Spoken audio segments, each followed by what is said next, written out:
Welcome back. We all eat, of course, but do we always think about where our food comes from? Organic, free range, and local are hot ticket terms at grocery stores these days. But think about this growing trend. Could you eat something you raised? The reality when it comes to meat is that we eat what was once alive and often had a cute face. In tonight's special report, News 3's Vicki Gonzalez explores the reality that what some see as a pet, others see as protein. Yeah, Jessica, ignorance may be bliss at first, but there's a larger price we pay.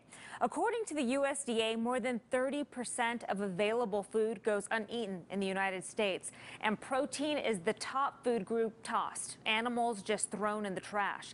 But there's a movement underway to put face value back on meat in southern Nevada.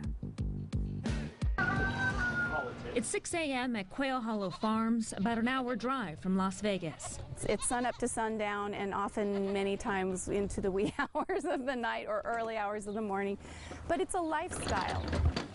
Laura and Monty Bledsoe own a community supportive agriculture, or CSA, home to chickens, goats, sheep, even rabbits, and two voluptuous pigs named Sage and Rosemary. We might live like paupers, but we eat like kings. And it's so true. While the bulk of their farm is crops, there are a bunch down in here. They also sell meat. So these are New Zealand whites. Quail Hollow is allowed to sell poultry and rabbit straight to the consumer. Particularly here with these little rabbits that are so cute, and I've had so many times, people would come and say, I just could never eat one. I just could never eat one. They're just too cute. And I get that. I understand that. I used to feel that way.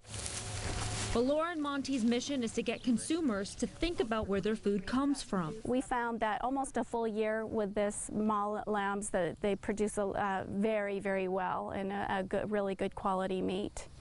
And they're just so much fun. So all of these babies were born on this farm this year. Their animals are treated humanely and with care, and for a time, just like pets. I think little baby goats are even more fun than puppies. You like that corn, don't you, sweetie?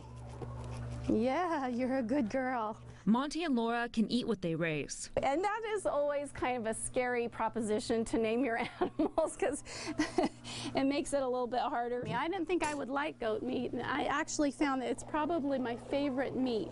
But their customers need to purchase the livestock alive from Quail Hollow and find their own butcher. It's not easy, not an easy process or a simple process. The awareness is there. Documentaries like Food Inc. have gone mainstream.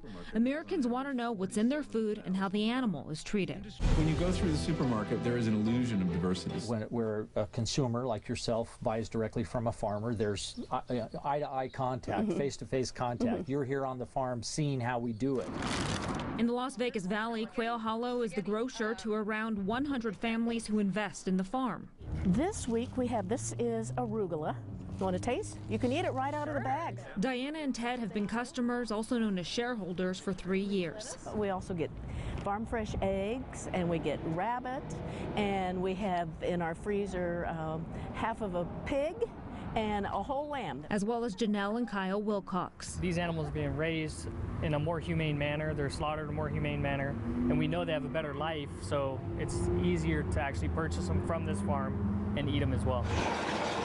The Farm to Table Crusade is also alive within celebrity restaurants. Some summer squash agnolotti from Quail Hollow Farms. Jason Nevy is Mario Batali's Las Vegas culinary director. You know, having that farmer go out in the morning, pick it, throw it in their truck, bring it in here, and we're literally serving it the same day, the next day, and you know, that's what makes our food stand out a little bit. The quality goes beyond taste. We're sick in America, and we're getting sicker. Surely where our food comes from and how we eat is a part of that factor. To become connected to the food. I fully recognize the hand of God in our farm and in nature and these living things. And ultimately to respect the life behind the meat. And Quail Hollow is just one local farmer. We met with others. So if you want to meet the family of Chubby Bunny Farm, it's our digital exclusive on news3lv.com. Vicki Gonzalez, News 3, back to you in the studio. Vicki.